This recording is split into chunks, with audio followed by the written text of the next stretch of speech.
What's going on, everybody? Icebox here. Today I'll be showing you guys what is a Talkbox and everything that has to do with it. So check this out.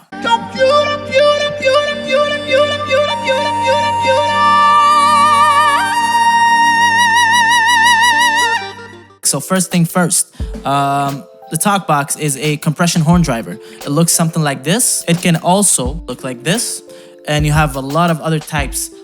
These two are actually pretty much the same thing. I always have an extra one because I do a lot of live shows. So in case one bails on me, I still have another one. The second thing is an amplifier. You always need an amplifier to make that Talkbox work, or else it's not gonna work. I know there are some Talkboxes like the Banshee. They have like a built-in amplifier. I wouldn't suggest that much because the horn driver that's in it, it's not as powerful as one that you can get by yourself, and you can actually purchase one like this for around like 40-50 bucks. Like I said, you have a lot of variety of Talkboxes that you can purchase, so you don't have to always stick to one thing. I know a lot of people, they talk about the 1823 whatever Talkbox that Roger used to use back in the days. It's cool and all, but I mean, like, there's a lot of modern Talkboxes that you can purchase. As for amplifiers, I'm using right now, you can't see it, actually it's hidden here. I'll be actually making a video about how I custom made this box to be able to bring it anywhere and do my Talkbox show without having like the Talkbox on the floor and the amplifier hanged in the air somewhere. So amplifier, I'm using the Crate Power Block. I used to use before an older amplifier. So if I show it to you, that's how the amplifier looks like. Like I said, I got it for like 40 bucks about like 7-8 years ago. It served me very well. It just, I wanted something smaller. The third thing would be the keyboard. Now I know there's a huge debate, Talkbox players, they know about it, between choosing the microkorg, the DX100. I have a DX21 here, between, I don't know, Mini Nova and other keyboards. I'll break it down for you guys. The Yamaha DX100, why is it so popular? For two things. Because Roger Troutman used to use it back in the day, so everybody everybody thinks that they're gonna get the same exact sound as Roger Troutman did. Just because they got the same keyboard, which is wrong. I used to have actually a Yamaha DX100 before. I used it for like 2-3 years.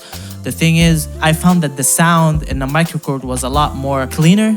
It was cleaner and it was more powerful than the Yamaha DX100. I actually love the low notes on the Yamaha DX series. The low notes, I fucking love them. They sound very clear compared to this one. This one, it sounds a little bit harsh. It sounds a little bit sharp. But as an overall, I like this one better. For me, I chose this one because it's small, compact. It's easy to navigate between everything. It doesn't really matter what you buy. As long as you get a synthesizer that you are able to access the waveforms in it and change those up, that's actually all you need. You can actually use a MIDI controller if you have in your DAW a program that can generate waveforms and all that. You can use a MIDI controller if you're only staying in indoors and like using it for your studio. All right, so now I'm gonna talk about how it works, because that's a question that I get from people that don't know anything about the Talkbox, so I'll be breaking it down for you guys. Well, first of all, this is not auto-tune. It's not called auto-tune. It's not called vocoder, even though some keyboards like this one, you can use it as a vocoder, but that's not what I'm using it for at all. This is actually pure talent, actually, right here. You're actually singing with your fingers. You have to worry about how the tube is positioned in your mouth. You have to worry about playing the keys. You don't want to slip the keys and going to another scale completely. How it works, Talkbox here is connected to the amplifier. The keyboard is connected to the amplifier. So the keyboard pushes the sound into the amplifier, and the amplifier push it, baby. It pushes it into the Talkbox, and the sound comes out of the tube. Sound actually comes out of like right here, but since we put those little stuff here and you put the tube in it, the sound comes out of the tube instead. See, the sound is coming out of the tube. And you don't want to speak at the same time as you're actually playing the Talkbox, or else it's gonna sound very bad. I'll show you how. I'll play the song that everybody wants to play on the Talkbox, California Love. So it's gonna sound something like this. California knows how to party. California, da-da. See, it doesn't sound good. You don't want to make that sound out. So a lot of people think, oh, okay, you're speaking into it. It's like helium. It's gonna mix with your voice. No, that's not how it works. There's no helium. It's pure hardware stuff. So you can actually be live with this thing without needing a computer or any other gadget. A lot of people, they don't understand what it is actually, and that's why this video is useful. You can show them this and be like, oh my god, I did not know that. You know what I'm saying? So the sound comes out of here. And all you have to do is shape the words. You don't want to place the tube in the middle. I will talk about tube placement first because that will determine how you sound with your talkbox. So if you put it in the middle, you will sound something like this. See, we can't really understand what you're singing, but if you put it on the side, we keep on rocking, just come on, shake, shake it, baby, baby, baby, shake it, mama, ooh. That's one thing that a lot of people do as a mistake. They place the tube in the middle. You have to find that perfect placement. As a mistake, they don't use the pitch wheel and the modulation wheel. I can tell you this from now. If you heard my videos, and you can always check them out, I did the California Love cover on my channel, so you can check it out. I use a lot the pitch wheel and the modulation wheel. We keep on rocking, just come on, shake, shake it, baby, baby, baby, ooh. Heard it through the grapevine, how much longer would you be mine? Heard it on the Nova radio. Wow.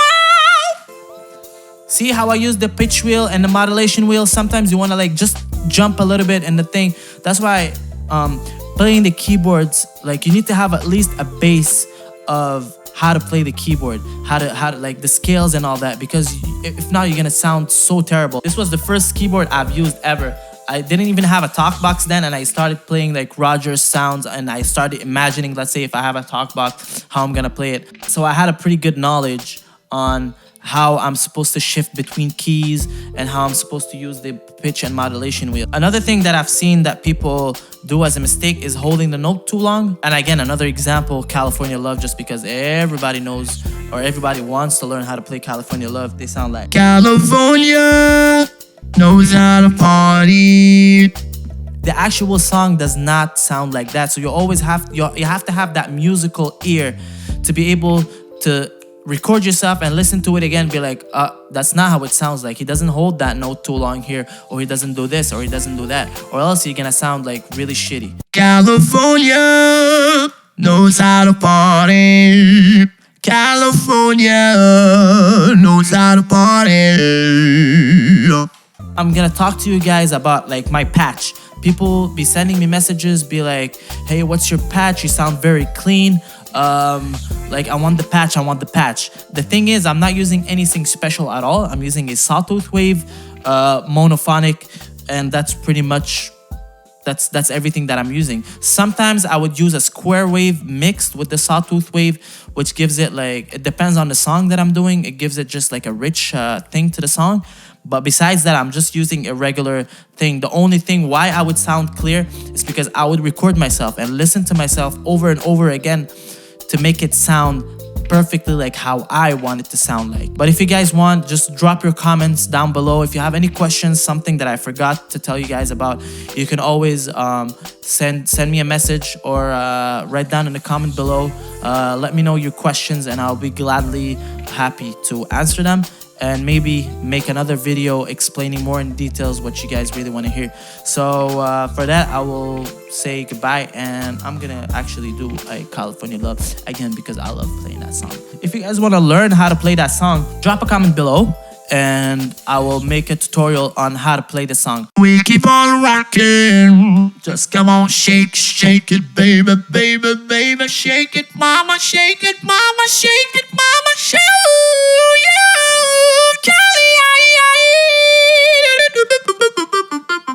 Richter scale, talking about the nerds, we call the Richter scale. La la la la la la la la. City of Compton, yeah. City of Compton, where the girls shake their booty. Shake it, mama, shake it, baby.